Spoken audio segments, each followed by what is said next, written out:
Greetings, boys and girls from Faith Bible Fellowship Church. This is Pastor Wes again with Theo, T-H-E-O. and S-I-O-N. And we wanted to say hi and let you know how much we miss seeing you guys. And today we'll be in chapter 5 of John Bunyan's Pilgrim's Progress. This version is written by Anna Tremule.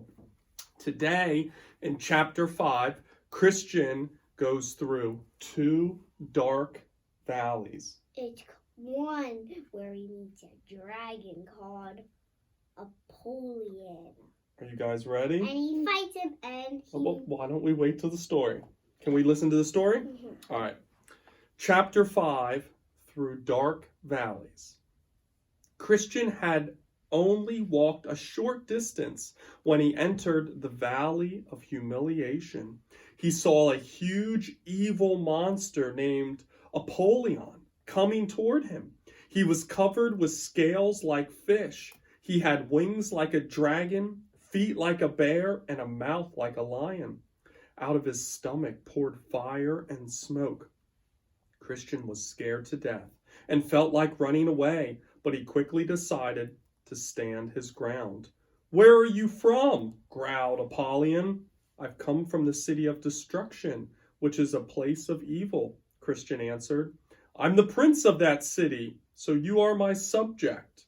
Why have you run away from me?" Apollyon roared. "I should strike you down to the ground with one blow." "I was born in your kingdom," Christian said, "but I now serve someone else, the king over all. I've given him my faith and loyalty. How can I go back to my world?" "You've already been unfaithful to him," accused Apollyon. "You fell in the slough of despond. You tried to get rid of your bird in the wrong way. You slept and lost that document of yours. The lions almost scared you off, and you're always boasting about your journey." "You're right about all of that, and even more," Christian nodded.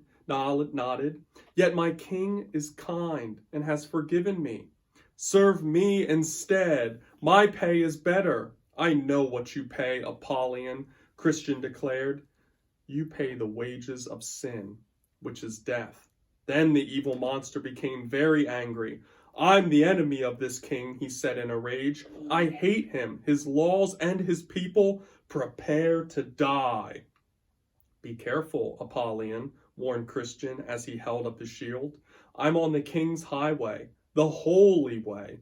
Then, with a terrible growl, Apollyon attacked Christian. He shot a flaming arrow at him, but Christian held up his shield of faith and blocked the arrow.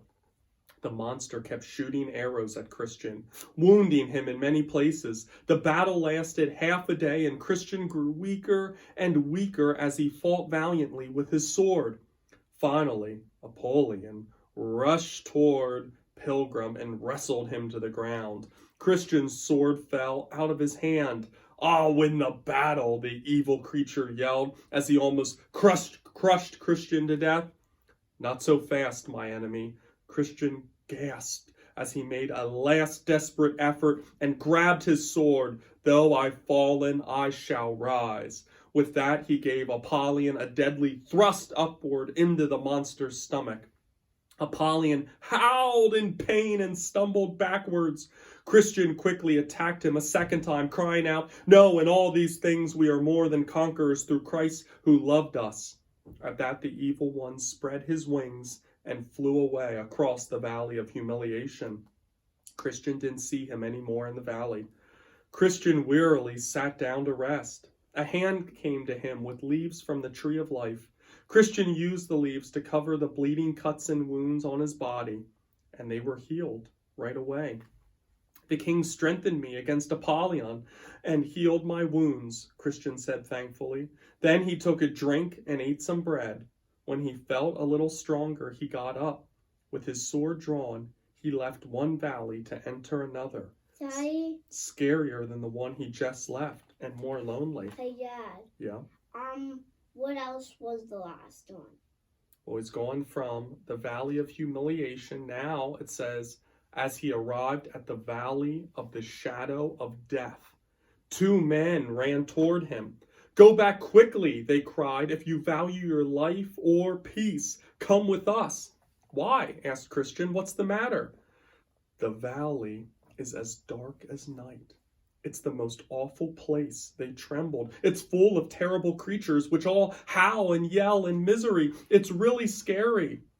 "The narrow way to the king in the celestial city leads straight through it," Christian said, leaving the frightened men. "So I must go on."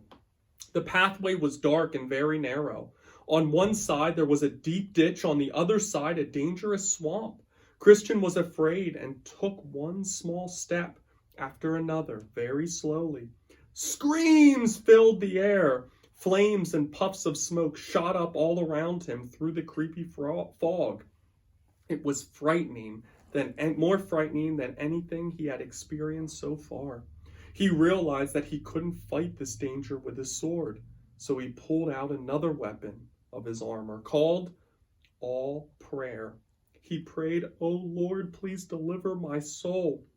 A pack of wild beasts appeared and looked like they might tear him to pieces. So he yelled, "I will walk in the strength of the Lord." At that, they backed off into the darkness. Christian kept walking, almost falling into the mouth of a burning pit. There, he heard a voice behind his ear whispering naughty, bad words.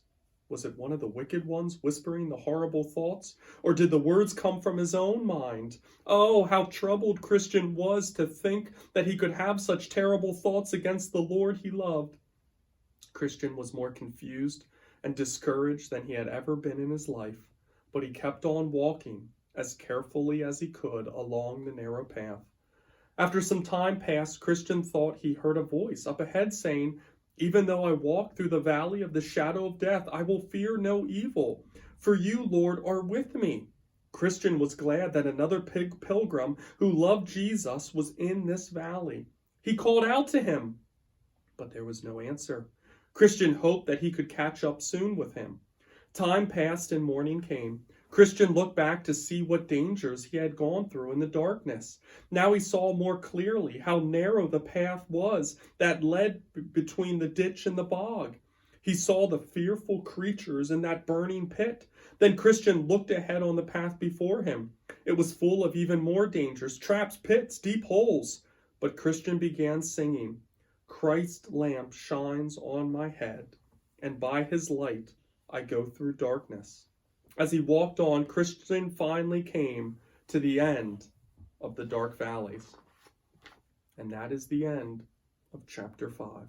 Now it's going to be chapter 6, where we meet the fair. Yes. Vanity Fair. So next time we'll be in chapter 6, where Christian meets up with a new friend named Faithful. And he goes right in.